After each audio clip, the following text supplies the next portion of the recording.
who is Dr. Hawkins outside of the office? Who is Jeremiah Oh man. Hawkins? So that's a good question. So when I went into dentistry and became an endodontist, it can be kind of all consuming. And so it's kind of funny. I'm giving a long answer to this, but we can cut out. Just all roll the with good it. stuff. Yeah. So I watch a lot of old doctors who don't leave when they can leave the industry. And it's I've always asked myself, like, why? Like, there's a lot more to life. Why are you enduring the suffering more longer than you need to? Because it's a hard job. To be a business owner is a hard job. To be the practitioner is a hard job. And I often had thought that what happened to them is they had given so much of their life to the profession that it became their ego, became their identity. And then to let go of that, they probably feel like, well, what am I now if I'm not Dr. Hawkins, right? Or I'm not Dr. So-and-so, I'm Dr. Dentist. And so I kind of promised myself, and I used to kind of say this more, I should say it more often now as I'm approaching retirement, right? But say I'm Jeremiah that happens to be an endodontist. I'm not an endodontist that happens to be named Jeremiah. So that I can kind of separate and say, no, I'm my same individual I have been. I'm just doing this because it's helping me accomplish this, or it's interesting to me now, but it's not who I am. So that sounds like a very low level of commitment to my career, but but it's not really like that. It's just I want to be something outside. So so I make sure, like, I'm a hobby enthusiast of all types of stuff. My wife gives me a hard time because there's always something I'm wanting to do. So outside of work, I don't have any difficulty filling my time. I mean, do you want to hear about those things? Well, just give us some highlights. What do you like doing? Well, it depends on the phase of my life, right? Right now I've got kids, so I'm trying to do as much as I can with the teenagers because I feel like that window's going to close. Mm-hmm. And I'm glad, where's your tissue box? I don't want to think about my oldest leaving. It's going to be tough. So we try and do a lot of stuff with them, meaning I participate in all their sports. Like my youngest was doing club volleyball. If there's, ever a sport that's going to consume more of you, maybe dance. I don't know. Those guys look like they're really suffering, but club volleyball is tough because the weekend's away all the time. So we do those things, or I go to their tennis matches, or I play tennis with them, or I take my son, bass fishing, or we're doing skiing, or just, I try and do centric things to the family. When I'm alone, like today is a Thursday, hang out with good friends like Byron Martin, or I actually like to fly. So aviation's been an interest of mine. We've talked about in the past that maybe one day we'll get you up there and get you licensed because it becomes pretty addictive. I don't know if I win that plane that I. So yeah, aviation takes up time. I actually like carpentry. I have a carpentry shop at home. Yeah. Okay. Got furniture pieces I've done in my house. I like those things. I feel like I will drift into them and then drift away from them depending on like time and stuff. I took up painting. Oh, no. Yeah. So no I feel kidding. like everybody's got a COVID skill, right? Or they should, somebody's deciding to learn French, I'm sure, or somebody decided to do something. So my youngest daughter, Maddie, came to me and said, "Hey, Dad, let's paint." My grandmother was a good painter. Oh. And so I was like, yeah, sure, let's do it. Well, she always worked in oil. And I thought, I don't know. That seems messy, right? And do I want to engage in something messy with my kids? And so I said, let's do watercolor. It's cheap to start and it's kind of fun. So we started watercoloring together during COVID, and she stuck with me for like a couple months, and then I really liked it. And so I've run with it. I need lessons and such, but I really enjoy it. So like I probably watercolor once a week, Sundays usually. Yeah.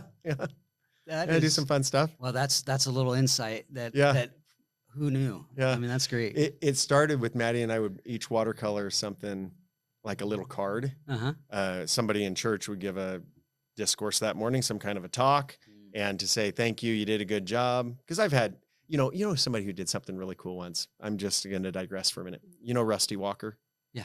Okay, the pedodontist. Mm-hmm. So I gave a Sunday talk in sacrament meeting, and I can't remember if he mailed it to me or dropped it off. It wasn't in person. He either dropped it off or it came in the mail. But he did like a handwritten note where he's like, hey, that topic was cool. I really enjoyed it. Thanks for uplifting my Sunday. Send it to me. And I thought, that guy's just cool, right? That's just such a cool thing to do. Yeah. So taking that inspiration, Maddie and I started watercoloring for whoever talked. And then we'd say something like, hey, your talk was really good. Or we'd watercolor according to that topic, And so we had a purpose in the beginning. And then it just kind of spurred on like a kind of a passion for it now. Most of my late night evening scrolling is watching people watercolor. Yeah, you know the one where you're like See, there you almost go. in bed. And We you were should be talking to your wife, but instead you're on YouTube. we were talking about that earlier, right? What Yeah. are you spending your time on social media? Okay, it's watercolor. It's watercolor for me. Yeah, Okay. it's not all rope swings, people good. falling down. That's great. Although that's a good part of it. You know but what I love about that too is just the you know, it's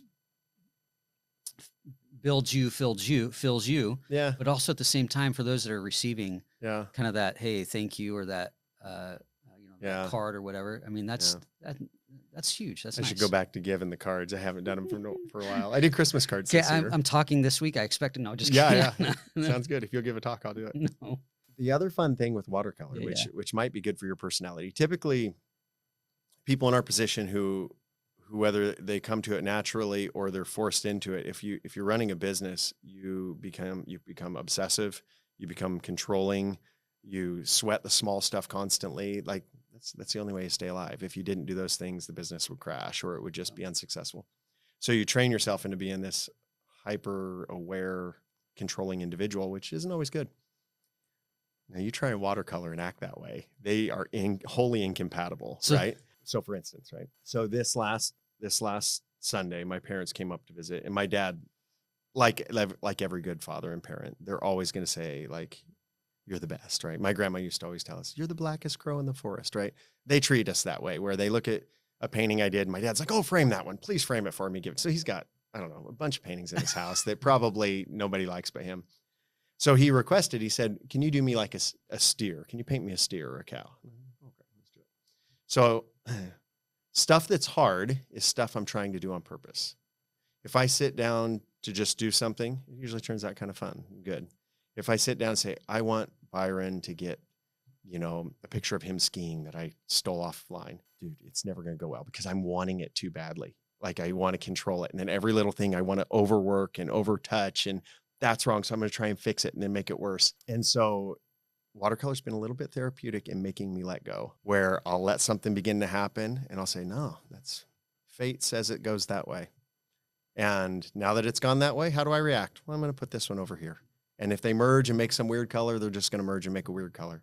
And it's, I think, you know, maybe this is why it's been addictive to me, because I'm not really that good, right? But I feel like maybe when I'm done, I feel like I've had like a little relax session where I've been like, hey, you know what? It's okay.